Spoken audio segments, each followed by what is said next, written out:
మాట్లాడకుండా క్లుప్తంగా మీరు ఏం చెప్పాలనుకున్నారో 2 పాయింట్స్లో చెప్పేసేయండి, ఎందుకంటే ప్రతి ఒక్కరికి కూడా అవకాశం రావాలి కాబట్టి.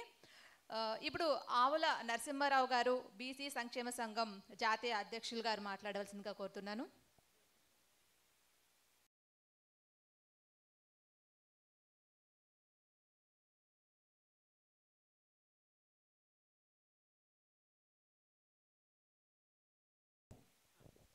సభకు నమస్కారం.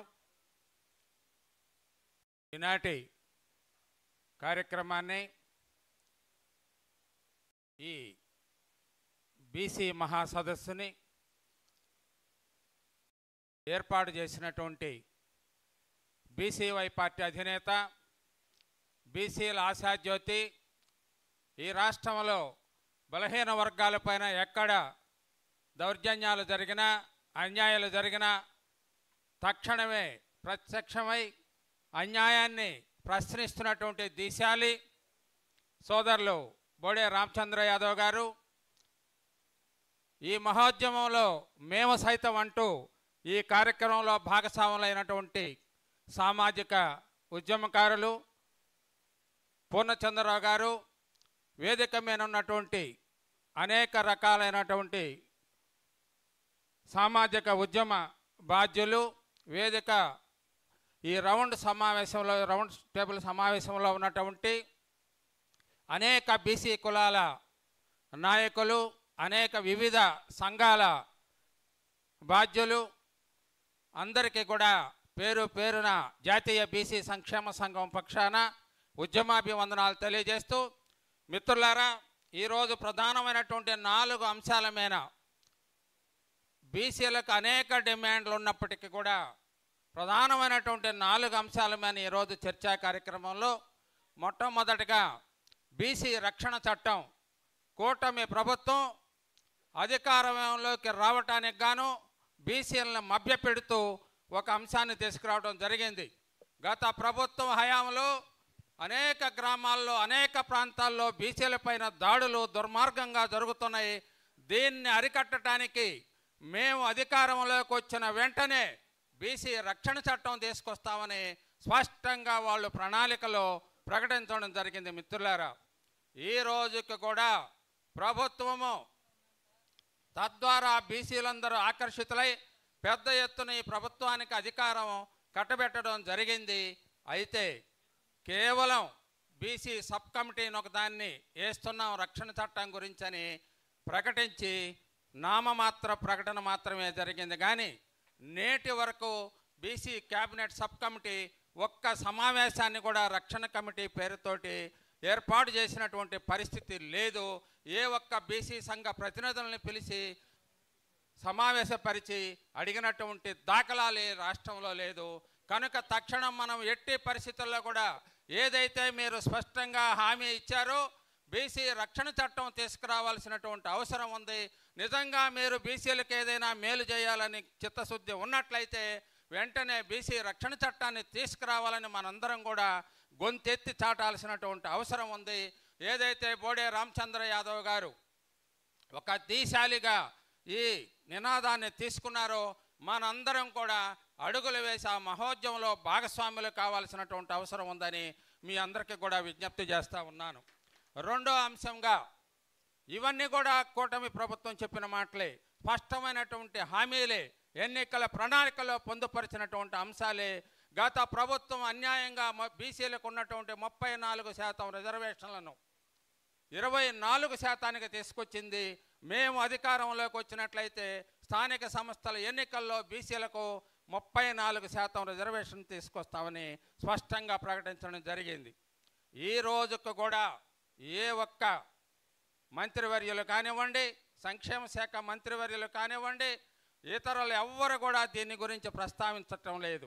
మహోద్యమంలాగా పక్కన తెలంగాణ రాష్ట్రంలో ఏం జరుగుతుందో చూస్తా మౌనంగా ఉన్నారా కానీ ఎన్నికల సమయం దగ్గర పడింది. రమారమి 6 మాసాల లోపలనే స్థానిక సంస్థల ఎన్నికలు ఉన్నాయి. కానీ ఆంధ్ర రాష్ట్రంలో ఏ విధంగా 34% తీసుకురావాలనేటటువంటి ప్రయత్నము ఒక్క క్షణం కూడా దీని మీద దృష్టి పెట్టినటువంటి పరిస్థితి లేదు. కేవలం బీసీలను మభ్యపెట్టేందుకు మాత్రమే ఈ నినాదాన్ని తీసుకొచ్చారు. ఇప్పుడైనా మనం మేల్కొనాల్సినటువంటి అవసరం ఉంది. మరో ప్రధానమైనటువంటి డిమాండ్, మన ఎవ్వరికి కూడా చాలామంది ఆర్గనైజేషన్స్ పేరు మీద మనం తిరుగుతూ ఉన్నాం. దశాబ్దాలుగా చాలామంది పెద్దలు బీసీ సంఘాలన్నీ కూడా కుల సంఘాలు అనేక డిమాండ్ల మీద మాట్లాడుతున్నాం. కానీ రాజధానిలో బీసీ కులాలందరికీ కూడా కలిపి 1000 ఎకరాలు కేటాయించాలనేటటువంటిది చాలా న్యాయమైన డిమాండ్, మనకెవ్వరికి తట్టలేదు. ఇది సోదరులు రామచంద్ర యాదవ్ గారు చెప్పారు. ఒక ఆయన అడిగాడు నన్ను, మిత్రుడు, ఆధిపత్య వర్గాలకు చెందినటువంటి ఒక సోదరుడు, అధికార పక్షానికి చెందినటువంటి వ్యక్తి, ఏమయ్యా ఈ కోరిక చాలా గొంతెమ్మ కోరికగా ఉంది, 1000 ఎకరాలు మేము కష్టపడి అందరం కూడా రైతులం ఇస్తే మీరు 1000 ఎకరాలు. Thank you, sir. Oh my God, Sachin sir. Sir, I am your biggest fan. Your straight drives and pull shots. Wow. That Sydney innings. Just magic, sir. Even on my wedding day, I was watching you bat. Sir, ever since you retired, I threw the TV out of the house. Your duplicate is here too. What a coincidence. One selfie. Mr. Tendulkar, your car is here. The more the cataract grows, the more your vision decreases. Book an appointment now at Dr. Agarwal's Eye Hospital.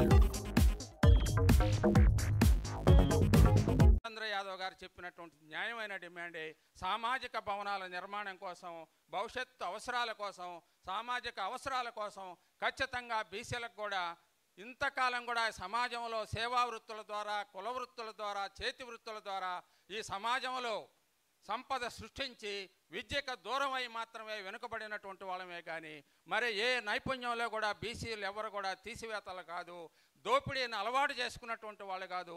ఈ సమాజంలో ఇప్పటి వరకు మీరు చేస్తున్నటువంటి దోపిడీ చాలక ఇంకా రాజధాని పేరుతోటి దోపిడీ చేస్తుంది. ఇది న్యాయమా కాదా అని చర్చించినప్పుడు ఖచ్చితంగా ఇది న్యాయమైనటువంటి డిమాండ్ అనేటటువంటిది ఒక భావనకు రావడం జరిగింది. మనందరం కూడా ఆలోచించాలి. రాజధాని నిర్మాణంలో బీసీల పాత్ర అనేది 4వ అంశంగా తీసుకున్నారు. చివరిగా నేను మీ అందరికీ ఒక అప్పీల్ చేస్తూ ఉన్నా.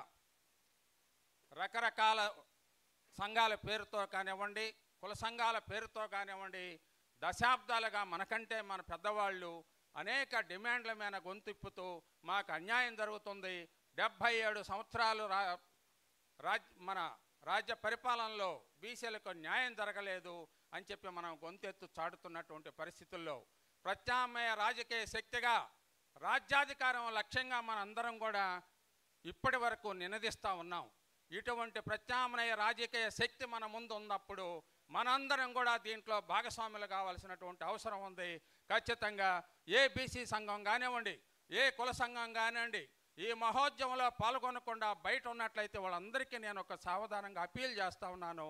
చేతులు జోడించి దశాబ్దాలుగా ఏ లక్ష్యం కోసమైతే మనం పయనిస్తూ ఉన్నామో, పోరాటం చేస్తున్నామో, ఇప్పుడు ఒక బృహత్తర వేదిక, పెద్ద వేదిక మనందరికీ దొరికింది కనుక అందరం కూడా ఆ వేదిక మీదనే భాగస్వాములమై గొంతెత్తి వెలుగెత్తి చాడుదాము. ఇది మన బాధ్యత. మనల్ని మనం ఆత్మపరిశీలన చేసుకొని ఈ మహోద్యమంలో భాగస్వాములు కానట్లయితే ఖచ్చితంగా బీసీ ద్రోహులుగానే ఈ సమాజంలో మనం ముద్రించబడతాము, పరిగణించబడతాము అనేటటువంటి వాస్తవాన్ని ఇప్పటికైనా కళ్ళు తెరిచి మనము చిన్న చిన్న కారణాలను పక్కన పెట్టి ఇప్పటికైనా ఈ మహోద్యమంలో భాగస్వాములు కావాలని ఈ వేదిక నుంచి అందరిని కూడా సానుకూలంగా, సవినయంగా కూడా నేను మనవి చేస్తూ ఉన్నాను. మిత్రులారా, ఈ నినాదము గ్రౌండ్ లెవెల్కి వెళ్ళాల్సినటువంటి, గ్రామ స్థాయికి వెళ్ళాల్సినటువంటి అవసరం ఉంది. చివరగా పెద్దలు రామచంద్ర యాదవ్ గారికి కార్యాచరణ గురించి ఇంతటితోటి ఈ సమావేశాన్ని మనం వచ్చాము, సదస్సు పెట్టుకున్నామని మనం వెళ్లకుండా ఖచ్చితంగా ఒక ప్రాంతీయ సదస్సులు రాష్ట్రంలో ఒక 4 ప్రాంతాల్లో ఇదే అంశాల మీద ఒక ప్రాంతీయ సదస్సులు పెట్టడం, జిల్లా స్థాయిలో కూడా జిల్లా కలెక్టరేట్ల ముందు కూడా మనందరం కూడా పాల్గొని పెద్ద ఎత్తున ధర్నా కార్యక్రమాలు, ప్రతి జిల్లా కలెక్టర్ కూడా మెమరాండాలు ఇవ్వటం, ఖచ్చితంగా ఈ రాష్ట్రంలో బీసీ రక్షణ చట్టం తీసుకురానట్లయితే ప్రభుత్వాన్ని నిలదీస్తాము, ప్రశ్నిస్తాము. గ్రామాన మీ ఆటలు ఇంకా కొనసాగించము. బీసీలకు కావాల్సింది పప్పు బెల్లాలు కాదు, రాజ్యాధికారంలో ఓటాన్ని కోరుతా ఉన్నాం కనుక ఈ మీ పథకాలు చిన్న చిన్న పప్పు బెల్లాలు పంపిణీ చేసేటటువంటి పథకానికి స్వస్తి చెప్పండి. నిజంగా మీరు బీసీల పట్ల ప్రేమాభిమానాలు కలిగి ఉన్నట్లయితే పాలకపక్షం తక్షణం ఈ రాష్ట్రంలో బీసీ రక్షణ చట్టాన్ని తీసుకురండి. స్థానిక సంస్థల ఎన్నికల్లో ఏదైతే మీరు హామీ ఇచ్చారో 34% రిజర్వేషను, సంఘపరంగా మేమందరం కూడా 44% కోరుతాం. మీ నోటితో మీరు 34% తీసుకొస్తా ఉన్నారు. దాని ప్రక్రియను కొనసాగించండి అనేటటువంటి నినాదంతో పెద్ద ఎత్తున ఈ రాష్ట్రంలో మనం ముందుకెళ్లాల్సినటువంటి గురుతర బాధ్యత మా అందరి మీద ఉంది. మీ నాయకత్వంలో మేమందరం కూడా కలిసి పనిచేస్తామని చెప్పేసి ఈ బీసీ డిమాండ్ల కొరకు సభాముఖంగా తెలియజేస్తూ కోరుకుంటున్నాను. థ్యాంక్ యూ వనండా. Thank you very much sir. So మన ఈ చర్చా కార్యక్రమం